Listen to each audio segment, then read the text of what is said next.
Yes, ma'am. Senate Bill 917, a bill relating to collective bargaining by public employees, exclusive bargaining representatives, reported from the Committee on Commerce and Labor with a substitute, and from the Committee on Finance and Appropriations with a substitute, and there are 2 floor amendments. Senator Servo, the senator from Eastern Fairfax County. Madam President, with recommendation that it be rejected, I would move the substitute from the Committee of Commerce and Labor. With the recommendation that it be rejected, shall the amendment from the Committee on Finance be agreed? Commerce and Labor be agreed to. All in favor, please say aye. It said with the recommendation. Did you all get that motion? It's no. All no? All right. So the substitute is rejected. Senator Servo. Thank you, Madam President. I move the substitute from the Committee on Finance and Appropriations. The question is, shall the amendment from the Committee on Finance and Appropriation be agreed to? All in favor, please say aye. Aye. Those opposed, no. Ayes have it. The amendment is agreed to. Senator Stanley, senator from Franklin County. Hi, Madam President. I now move that we waive the reading of the floor amendment. The question is, shall the floor amendment be waived? All in favor, please say aye. Aye. Waived. Senator Stanley. Thank you, Madam President. I now move that we agree to the floor amendment to Senate Bill 917, and speaking to that motion. Senator, you have the floor. Thank you, Madam President. As the night grows closer to us, I still think this is an important thing for us to think about. Of course, this is a collective bargaining agreement allowing our state employees to engage in those kind of things, assigning certain people to handle those and negotiate for them. But what this floor amendment attempts to do is to remove the Virginia State Police from that collective bargaining and the ability to unionize and collectively bargain. And here's why. And I ask that you hear me out rather than just, let's say, unions for everybody, unions for all. First and foremost, the state police, our Virginia State Police, is tasked with investigating all corruption within state government agencies. Within this bill, those state agencies can unionize. And it would be impossible to sustain an unbiased investigation by the Virginia State Police if they are a part of the union and there are influences within that disciplinary issue. Along with those agencies subject to an investigation, the Virginia State Police is also called to investigate high-profile officials in cases that could involve union members and those that they influence, creating what at least would appear to be a potential for bias to the public. The Virginia State Police are trained and called to restore civility in union strikes and have been before in the private sector and in the federal government, which are not prohibited to strike within the Commonwealth of Virginia. Just by way of an example, the Auto Manufacturers Union, Government Shipyard Union, local unions in the grocery and food service industry, many of them were high-profile strikes, were the coal strikes out in Southwest Virginia and shipyard strikes that had to use force to prevent those that choose to work from not entering the facility. And this goes even right down to the Virginia State Police purpose itself. Failure to address bad cops due to union interference. We've seen the bad effects that happened. In the 2006, there was a police shooting in Minneapolis, Minnesota, of Wayne Rice. Derek Chauvin was one of the shooters. Prosecutors and now United States Senator Amy Klobuchar declined to send the matter before a grand jury despite serious questions about the overuse of force.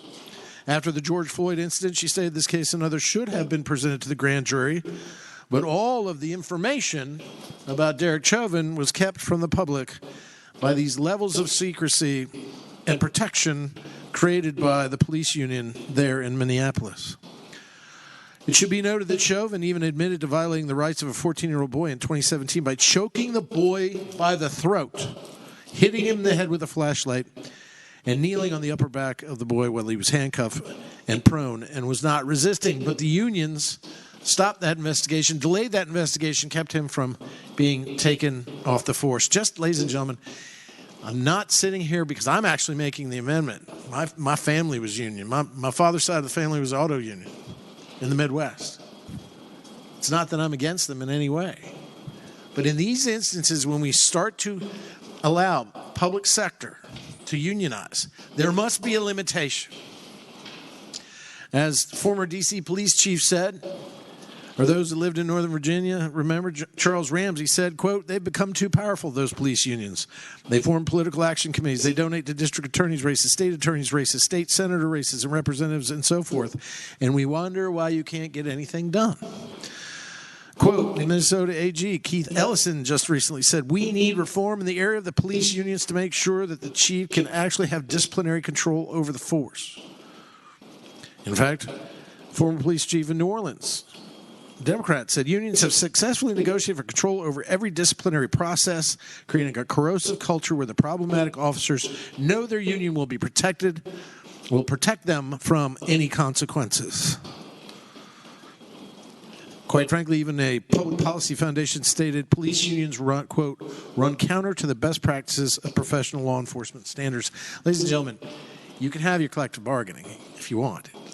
But quite frankly, please don't make the state police, the very Virginia State Police that investigate everything else, please give them an exemption so they don't have to be part of it. The Virginia Police Association has requested this, and I bring it forth, and there is a good reason for it. And I thank you, Madam President. Senator from Eastern Fairfax County, Senator Serval. Well, I have Senator Diggs in too, so you want to go last? I'd rather go first, then I can go last, too. Go right ahead. Thank you, Madam President. First of all, I just want to, I'm speaking to the amendment, against the amendment. Sort of sitting here a little bit with my jaw on the floor, because I think if former state senator and Congressman Virgil Goode heard a colleague from Franklin County citing with applause Congressman Keith Ellison, I think he'd fall out of his chair. But in any event, but Virgil Goode once gave a speech on the floor of Congress about Keith Ellison, which I'm not going to get into right now. But in any event, I would hope we'd reject the amendment. A couple things. In a prior life, I served down the hall on a committee that had jurisdiction over law enforcement. I remember back in 2015, we got a presentation from the Virginia State Police. And they talked about between 2000 and 2015, Virginia's population had grown by 17%. Number of vehicles was up, 1.5 million more cars. There were 770,000 more licensed drivers in 15 years. The incidents to investigate doubled. Drug arrests were up 200%. Insurance fraud was up 800%. And the Commonwealth of Virginia did not add a single state trooper position authorized to the state troopers from 1997 until sometime after 2015. In fact, the General Assembly cut the budget of the state police by $90 million between 2006 and 2015 because the state police didn't have the advocacy it needed to fight for the resources they need to pay their people. We ended up, I think, that year putting over $800 million, I want to think, into the state police, if I'm not mistaken, to try to make up for our past unfunding and non-funding of that agency. And, Madam President, I'm proud of our state police. I still remember what they did on January the 6th when they went across the bridge and they restored order to the United States Capitol so that we were actually able to certify the election of President Biden at the time. In fact, what was happening at the U.S. Capitol was a complete mess until the Virginia State Police got over there. And I attended the awards ceremony for the Virginia State Police where they gave out commendations and certificates to every single trooper that was there that day. And I remember that following year, we did a center aisle presentation here on the floor where we commended the Virginia State Police for their actions on that day along with the Virginia National Guard. And I remember who applauded that day and who didn't. And I just want to say that today, it's important that we stand with our law enforcement. We stand to defend them. We stand with their right to collectively bargain and ask for and receive the proper pay and benefits that they deserve. And I understand that maybe the city of Minneapolis, their city council, struck a bad deal with their union. That's the city council's fault. But this bill puts it in the hands of city councils and puts it in the hands of the Commonwealth to negotiate good deals. Today, I think our law enforcement feels very much under siege. The president just pardoned 1,000 people who were engaged in assaulting law enforcement, one of whom died by suicide after January the 6th, 4 of whom died as a result of that day. The president pardoned people who beat up cops, people who assaulted, maliciously wounded cops, people who sprayed substance in police officers' eyes. The FBI right now is being deconstructed. I've received calls as an attorney today from people looking for an attorney because of what's happening in Washington, D.C., because not only is the FBI being taken apart and deconstructed, people are being told they're not going to have a job because they were told to go investigate something that they didn't have a choice in. They didn't have a choice as to who they were to investigate, but they were told to go do their job, and now they're being chased out over politics. In fact, our governor even chose to participate in that when he criticized the Federal Bureau of Investigation for investigating things that they were asked to do. Madam President, and I was even shocked today. I was shocked 2 weeks ago when I heard our governor talk about defunding the police. The governor talked about defunding our local police over political objectives. So you know what? I think we need to defend our police. I think our police deserve to be paid. I think they deserve proper benefits. I think they need an advocate because right now, the only people defending law enforcement are the folks on this side of the aisle. And I hope we reject this amendment. The senator from York, Senator Diggs. Madam President, I asked if the senator from Franklin would yield for a question. Will the senator from Franklin yield for a question? Senator yields. Yes. Senator Diggs, you have the floor. Thank you, Madam President. For the reasons you stated about the state police having to enforce security for labor disputes and all of the other examples you used were all local law enforcement. So I would ask that you would consider striking employed by the Department of State Police, which would then include all law enforcement in the state. Madam President, I would respond to his request by saying there's plenty of time for this bill to travel. I think that can be done later. The State Police Association, which is not a union but protects, helps all of our state police officers, came to me. He was my seatmate one time, the senator from Grayson. And we had a long discussion about this, and his concerns were very valid, and I think you have just as much of a right. So at this point in time, I'm not in the position to amend my floor amendment, but I think we could move it to, it's on third reading, isn't it? You can probably try it down the hall, but quite frankly, what we have right here is, Madam President, I would answer the gentleman, is quite frankly a reason why. If there's a limit to unionization in the public sector, the senator basically states why. Because law enforcement should not be engaged in a union that, unfortunately, when it has unchecked power over critical working conditions in the police force, such as those disciplinary procedures I just talked about, use of force policies, I think you would agree with, oversight mechanisms such as investigating fraud, waste, and abuse within the government or criminal activity, then quite frankly, they create a system that shields misconduct, weakens accountability, and erodes that public trust in law enforcement. You know, Madam President, I would say in answer to my friend who just asked this request that, quite frankly, I'm stunned to hear my friend from Eastern Fairfax now standing up so solid. Because only 4 years ago, I remember we were having this great debate and discussion about the role of police in our communities and our lives. I remember defund the police didn't come out of the mouths of our governor, or not even the governor before. That was Republican, before Governor Youngkin. But rather, it came out of the mouths of those who now say we are here to unionize the police because we love them.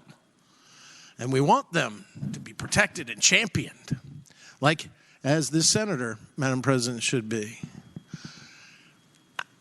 What a difference 4 years makes. And that's a good thing. But at the same time, then, we should understand, as I would say to the gentleman, Madam President, that, quite frankly, during that time, during that George Floyd year in summer, when we were here debating these issues, that, quite frankly, we learned a lot. And one of those things was the reason why that police officer who's now behind bars convicted of murder was out on the street was because a union protected him. Let's not have that, so we have transparency, accountability in our law enforcement.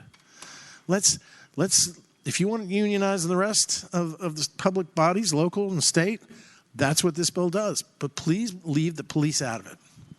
And I think we can amend it to include a larger swath of the law enforcement in Virginia later. But right now it stands as a request to remove simply the Virginia State Police from this bill so that it is not subjected to unionization. Thank you, Madam President. The question is, oh, I'm sorry. Now I have the senior senator from Loudoun County, Senator Perry. Thank you, Madam President. You're very welcome. Madam President, speaking to the bill. You have the floor, Senator. Thank you, Madam President. I'm just going to echo some of the comments I think that have been made here in a variety of different ways. And some of that is the Virginia State Police operate in a very fundamental way to our Commonwealth. They do things and can do things that no one else in the Commonwealth can do. I know that there's been other talk as we've sat on Courts of Justice committee this session about multi-jurisdictional grand juries and cross-jurisdictional things and how those get handled. And I'll just remind the members of this body that more often than not, a lot of those things fall under the purview of the Virginia State Police. They're able to travel around the Commonwealth. They're able to handle big matters that cross jurisdiction. So we depend on them for those things. Within the Virginia State Police, they also have several different compartments that are set up in there. They deal with sex crimes. They deal with financial crimes. They have multiple task force. They work on partnerships with the federal government. They make ties among various localities. So they are incredibly important outside of being the folks that, with the National Guard, respond to the Capitol whenever people are overrunning the Capitol and tearing apart the Capitol, and law enforcement officers who are there. We rely on those folks. It is also the case that as a Virginia State Police, the Virginia State Police are historically underfunded. The turnover rates are off the charts and always have been as long as I was a member of law enforcement. For people that we rely on to handle functions that we don't rely on for anyone else in the Commonwealth, I would suggest they are treated more poorly than virtually any other law enforcement agency in the entire state. So to hear today from my friends across the aisle that perhaps we should pull them out of the ability to negotiate overtime pay, to negotiate over their vacation, how much time off they get, to negotiate over maybe workman's comp claims, maybe mental health treatment. Things that I think we owe to the public servants who respond not just here in the Commonwealth to a variety of things, but to places in Washington, D.C. as well. I'm not sure that that's doing a service to the Virginia State Police the way that we owe an obligation to those servants who go out every single day and put their lives on the line for the rest of us. We already have here in the Commonwealth at other jurisdictions, to the comment that was made about other police, should we strip them from the bill too? We have other police departments who have already collectively bargained. That includes Alexandria, Fairfax, other jurisdictions where we have allowed that. And I don't think we've seen this overrunning, this list of terribles that was referenced by the senator from Franklin, where now there's no accountability in law enforcement because we gave them collective bargaining rights. And I would suggest that certainly police accountability is first and foremost in our trust and our ability to trust our law enforcement to give them the ability to do their job. But I would suggest that there are other ways to do that besides stripping them from the ability to collectively bargain and negotiate their pay and their working conditions. And we've done that in some other ways through decertification procedures, through internal affairs adjustments. But I think there's a variety of ways to do that besides deciding that we are going to treat law enforcement differently than we treat other public servants. And so I would ask the members of this body to reject the substitute from the senator from Franklin. There's no one else in queue. Senator Servo. The question is, shall the floor amendment be agreed to?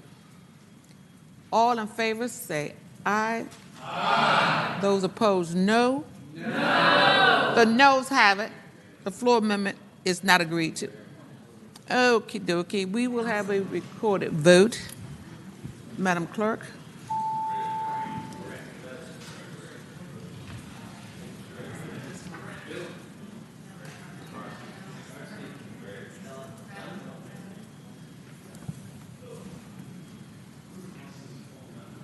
Madam Clerk, close the roll. Ayes 19, noes 21. Ayes 19.